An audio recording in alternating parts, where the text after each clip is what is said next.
De nombreux rassemblements, de nombreux appels à manifester ce samedi après-midi donc contre les violences commises par des policiers dans de grandes villes, de plusieurs villes de France. Malgré l'interdiction souvent de rassemblements de plus de 10 personnes pour cause de crise sanitaire. On va commencer par vous, Mathias Tesson, qui est à Paris.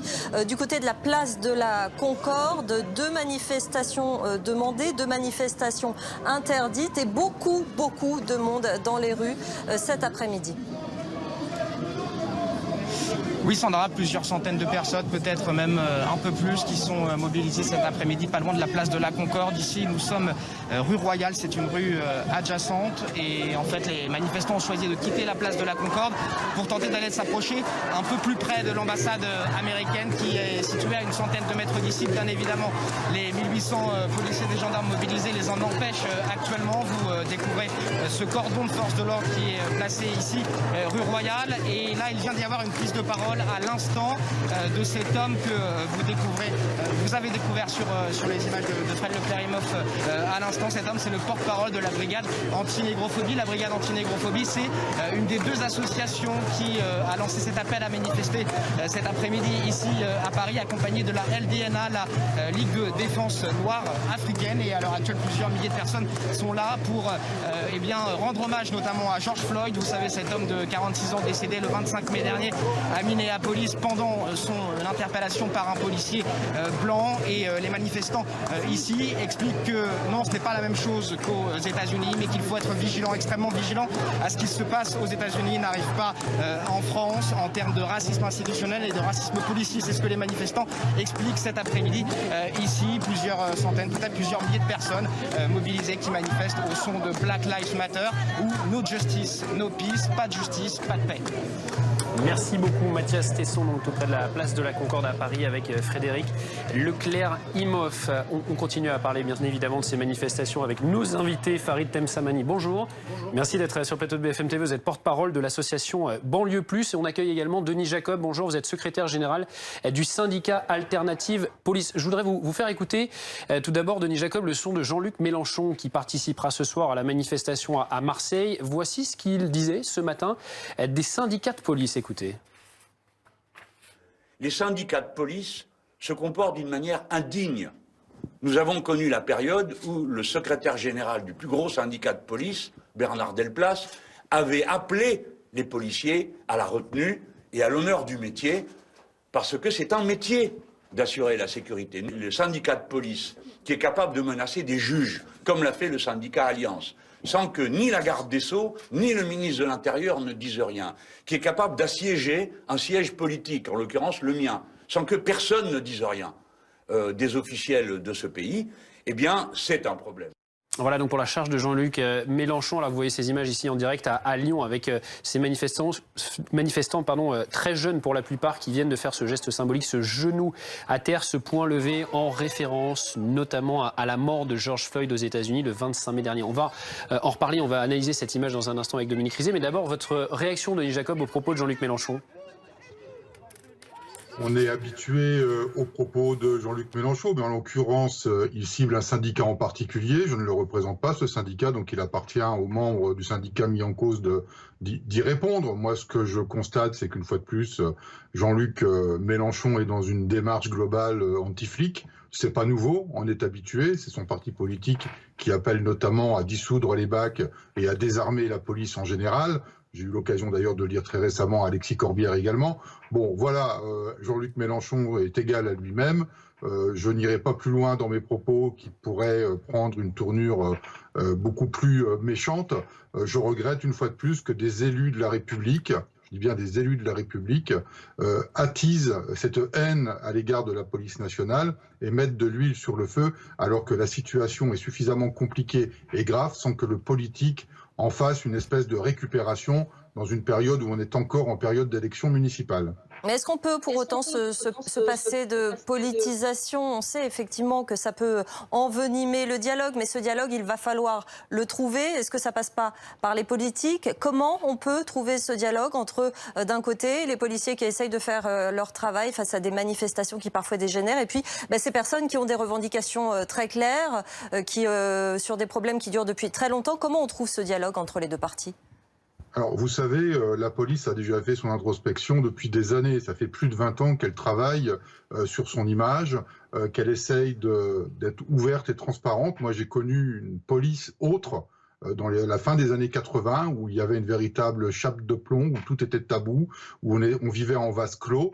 Tout ça, c'est fini. La police s'est ouverte à la société. Elle a d'ailleurs eu, au niveau du ministère de l'Intérieur, une politique de recrutement de policiers à l'image de la société, c'est-à-dire, pour reprendre l'expression bien connue, black, blanc, beurre, mais également des collègues d'origine asiatique. Et puis, on a une association, je le disais encore il y a quelques jours, on a une association qui existe dans la police nationale depuis 20 ans, qui s'appelle FLAG et qui lutte contre toutes les formes de discrimination, et notamment celles sur les orientations sexuelles, puisque c'est une association de protection des gays, lesbiennes et transgenres. Voilà, la police n'est pas en vase clos, il n'y a rien de tabou. Ce que je déplore aujourd'hui, c'est que d'une minorité de faits, d'une minorité de collègues qui ne se comportent pas comme ils se devraient, qui ne respectent pas le code déontologie et pour lesquels on peut s'interroger de leur place de la police nationale, eh bien on fasse une généralité, comme quoi le racisme serait systémique dans la police nationale, que ce serait quotidiennement, que l'institution, les policiers en général, auraient des actes de racisme. Et moi, je me porte en faux. Ce n'est pas la vérité, ce n'est pas les réalités, même s'il ne faut pas nier qu'il y ait des faits à la marge, très contestables, condamnables, contre lesquels il faut lutter et pour lesquels il faut trouver des solutions, bien évidemment. Mais la police nationale y travaille. Vous savez, cette association dont je vous parlais, l'association FLAG, avec la caution du ministère de l'Intérieur et soutenue par le ministère de l'Intérieur, va dans les écoles de police faire de la pédagogie, faire de la sensibilisation à la lutte contre toutes les formes de discrimination. Donc la police sait qu'elle doit savoir se remettre en cause et elle y travaille depuis longtemps. Rien n'est parfait, rien n'est solutionné aujourd'hui, il faut encore y travailler et je sais qu'il y a des discussions régulières, notamment avec les syndicats. La CFDT, dont je suis membre, le fait d'ailleurs assez régulièrement, eh bien, pour voir comment on peut rétablir avec certaines populations, notamment celles dans les quartiers difficiles, puisque c'est notamment à celles population que la police nationale est la plus confrontée, eh bien savoir comment on peut recréer un lien de confiance, mais qui ne passe pas que par la police nationale, parce que la police nationale, à elle seule, ne peut pas régler tous les problèmes de la société. Justement, Denis Jacob, justement, on a Farid Temsamani qui est avec nous en plateau, porte-parole de l'association Banlieue Plus. Qu'est-ce que vous répondez à Denis Jacob là, sur ces éléments, sur cette crise actuelle, ce malaise qu'il semble y avoir entre une partie de la population et sa police? Il a en partie raison. C'est-à-dire que le malaise, il date pas d'aujourd'hui. C'est un malaise qui date depuis quasiment la fin des années 70. Aujourd'hui, il est plus médiatisé parce que notre société est devenue ultra connectée et puis surtout il y a cette émotion mondiale de ce qui s'est passé aux États-Unis. C'est une évidence. Ce que ni, pardonnez-moi, le syndicaliste ni Jean-Luc Mélenchon le disent, c'est que quelles sont les raisons qui amènent finalement à un ressentiment d'injustice? C'est une raison très simple, c'est que la police nationale ou en tout cas le ministère de l'Intérieur est l'un des rares, si ce n'est le seul ministère dans notre pays de manière régalienne à avoir une co-gestion avec les syndicats dans l'avancement notamment de la carrière des policiers. Vous savez, les quartiers populaires, ce sont des zones qui sont le plus souvent délaissées. Pourquoi? Parce que les premières personnes à souffrir notamment de l'absence de la police, ce sont les habitants des quartiers populaires. Il ne faut pas le nier. Ce que les gens disent, ce que les manifestants aujourd'hui réclament d'une certaine manière, c'est ni plus ni moins que la justice. Or, quel est le deuxième autre élément qui amène malheureusement à ce ressentiment négatif? C'est notamment, et là je parle de l'ensemble de la chaîne judiciaire et non pas uniquement de la police, finalement, lorsqu'il y a des brebis galeuses, finalement, elles sont très peu sanctionnées, notamment au niveau judiciaire. On peut en parler pendant notamment les enquêtes de l'IGPN. De l'IGPN, mais je pense notamment à la justice dans son ensemble. 180 enquêtes IGPN en 2018, on l'a dit, dont 612 pour violence. On va y revenir dans un instant. Vous montrez quand même cette illustration à Lyon. Avec vous, Anaïs Kroutz, vous êtes à Lyon dans ce rassemblement qui est parti aux alentours de 14h de la place Bellecour. Et ce rassemblement est extrêmement suivi aujourd'hui.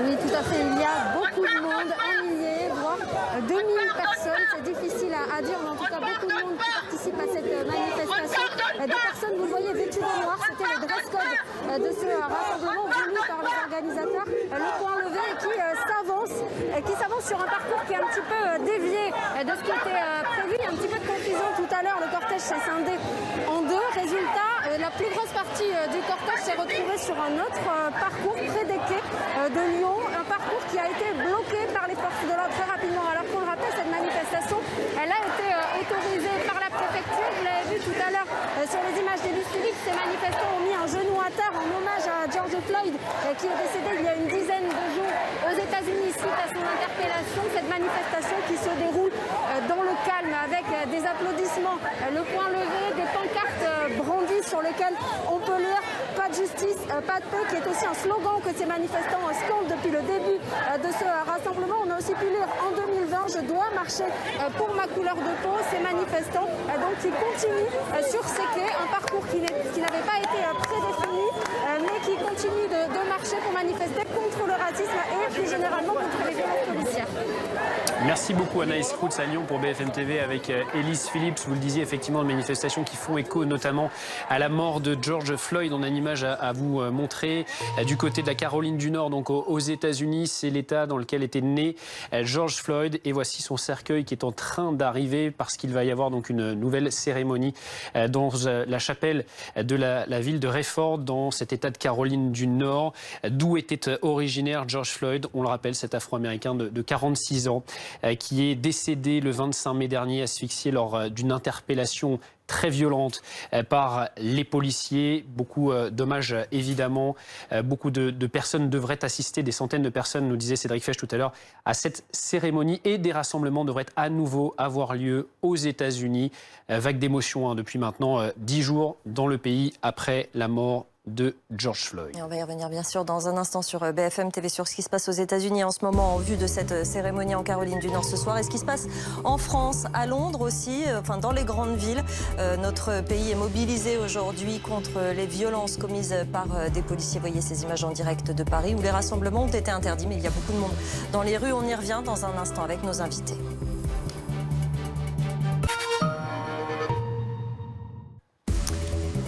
15h45, soyez les bienvenus si vous nous rejoignez sur BFM TV. À la une de l'actualité de ce samedi, ces manifestations partout en France pour dire non aux violences policières, au racisme, avec notamment un rassemblement, vous le voyez, à Paris, juste à côté de la place de la Concorde, rue Royale, avec notamment des références à la mort de George Floyd. Vous voyez ces pancartes, des manifestants qui sont de plus en plus nombreux sur place. Et puis on le disait, donc dans plusieurs villes de France, à Lille également. On va rejoindre sur place Angie Loata, manifestation qui est là aussi comme à Paris interdite, et on le voit donc eh bien, il y a désormais des manifestants qui se déplacent. Ça se passe dans le Camin. Alors il y a du mouvement désormais, on a démarré sur du statique tout à l'heure sur la place de la République ici à Lille, le point d'orgue de cette mobilisation. On l'a vécu il y a une vingtaine de minutes avec donc un peu comme partout en France finalement des manifestants genoux à terre effectivement en référence à la mort de George Floyd et au mouvement international et qui est en train de prendre ici à Lille. C'est une ville très mobilisée depuis le début, il y a eu une mobilisation mardi, il y en a eu une autre jeudi qui se sont passées de manière pacifique jusqu'à la fin du mois et la dispersion par les forces de l'ordre. Ce que l'on voit en ce moment même, eh bien, c'est des manifestants qui ne se dirigent pas en direction du centre-ville. Ça a été le cas sur les manifestations précédentes. Cette fois, ils détournent le dispositif policier qui a été mis en place dans le centre-ville de Lille. Ils sont en mouvement désormais. Pour vous dire où, c'est évidemment compliqué puisque qui dit rassemblement interdit dit direction non établie depuis le début. Il n'y a pas de parcours préétabli dans cette mobilisation, mais ça bouge. Angie Loata avec Marine Kijek, donc à Lille pour BFM TV. Effectivement, on l'a constaté, dans plusieurs villes, les rassemblements sont interdits. Ça, c'est sur la totalité du territoire. Et puis, il y a des villes qui ont accepté ou non d'accueillir ces rassemblements. Nous sommes toujours avec Denis Jacob, secrétaire général du syndicat Alternance Police. Monsieur Jacob, tout à l'heure, le sociologue Laurent Muccelli disait qu'il y avait un déni général sur le racisme dans la police, qu'il y avait un système qui existe bien, qui a été analysé, qui est connu depuis 20 ans et que ce déni persiste. Non, pas du tout. Pas du tout. Il n'y a pas de déni. Au contraire, puisque les faits sont clairement établi. L'administration elle-même prend les mesures qui s'imposent par des sanctions. La justice se prononce. Après, la justice fait son travail et elle considère la gravité de la faute en fonction des éléments en sa possession et elle sanctionne ou pas. Mais bon, moi, je ne vais pas rentrer dans un débat politique. On connaît les positions de Laurent Mucchielli comme on connaît celles de Sébastien Rocher à propos de la police, particulièrement partiale. Il n'y a pas de tabou dans la police nationale, que les choses soient claires et que ce qui doit être fait doit l'être, notamment pour lutter contre le racisme. Et il n'est pas question de contester les manifestations qui, aujourd'hui, se prononcent sur la lutte contre le racisme. Mais je me répète, je n'admets pas que l'on dise qu'il y aurait un système mis en place pour couvrir des actes dans la police nationale et que ce serait un fait quotidien, généralisé. Ce n'est pas vrai. Et moi, je suis toujours surpris que pendant des mois, des années, au sein même de notre institution, il y aurait des actes qui seraient faits et que personne ne dirait rien. Et puis, au moment où il y a une manifestation, tout se révèle comme la lumière. C'est quand même très très étonnant. Il y a eu des affaires par le passé qui ont démontré que la police nationale faisait son ménage au sein de ses rangs. Régulièrement, il y a des agents qui sont révoqués. En 2018, il y a eu plus de 3000 sanctions de prise contre des policiers. Je n'ai pas les chiffres 2019. Le rapport de l'IGPN vient juste de paraître. Mais là aussi, l'IGPN a fait un gros travail de transparence ces dernières années, ce qui n'existait pas effectivement il y a encore 6 ou 7 ans, mais depuis 3-4 ans, elle publie régulièrement toutes les saisines dont elle a fait l'objet, toutes les mesures qui ont été prises. Et puis, je me répète, il y a des enquêtes aussi qui sont en cours. Et tant que la justice ne s'est pas prononcée, eh bien, comme n'importe quel citoyen, les policiers ont droit aussi à la présomption d'innocence. Et je n'admets pas que l'on qu'on puisse faire des procès d'intention avant même la fin de certaines enquêtes, même si certaines affaires démontrent clairement qu'il y a eu des manquements graves de la part de certains policiers et qu'ils devront en répondre au niveau de la justice. Il n'est pas question de se taire et de nier cette évidence. Farid Temsamani, vous écoutez attentivement les propos de Denis Jacob, vous ne partagez pas son point de vue. Il y a un élément qui m'a un peu surpris, c'est notamment la notion de tabou dans la police. On a tous en tête ces derniers jours une affaire qui a été révélée par vos confrères, notamment un média sur Internet, et notamment ce groupe Facebook, notamment avec des propos très clairement racistes, où il fallait être coopté naturellement pour pouvoir y arriver. Moi je me dis, ça me fait très peur parce que... Christophe Castaner a saisi la justice sur ce... Tout à fait, notre ministre de l'Intérieur a saisi la justice. Moi ça me fait très peur. Pourquoi ? Parce que une des particularités de notre police, c'est notamment le renseignement. Donc l'histoire du tabou, moi, elle me paraît ici un peu délicate parce que, naturellement, si le travail de la police, je parle de policiers et pas forcément de l'institution, devait aller jusqu'au bout, eh bien, ce type de groupe, en fait, aurait dû être dénoncé beaucoup plus tôt. Or, il faut attendre une polémique de journalistes pour finalement voir un ministre de l'Intérieur se saisir de l'affaire. Donc, le tabou, moi, je pense qu'il existe également dans la police, et je ne vais pas faire référence notamment aux confrères de ce syndicaliste, que vous connaissez peut-être tous, M. Bouadjala, de mémoire, qui a dénoncé de manière factuelle des choses très racistes au sein même de certains corps de la police, qui a été sanctionné puisqu'il a eu une sanction pour lui parce qu'il a dénoncé, et puis les personnes qui sont potentiellement présumées coupables de cette affaire-là, finalement, ont été promues. Donc, je ne dis pas que... Moi, je suis contre l'idée d'institutionnaliser le racisme de l'ensemble de la profession. Bien sûr que non, il est évident. Mais ce sont des êtres humains comme vous et moi. Il y a également du racisme dans la police. Il ne faut pas le nier. Denis Jacob, votre réaction ?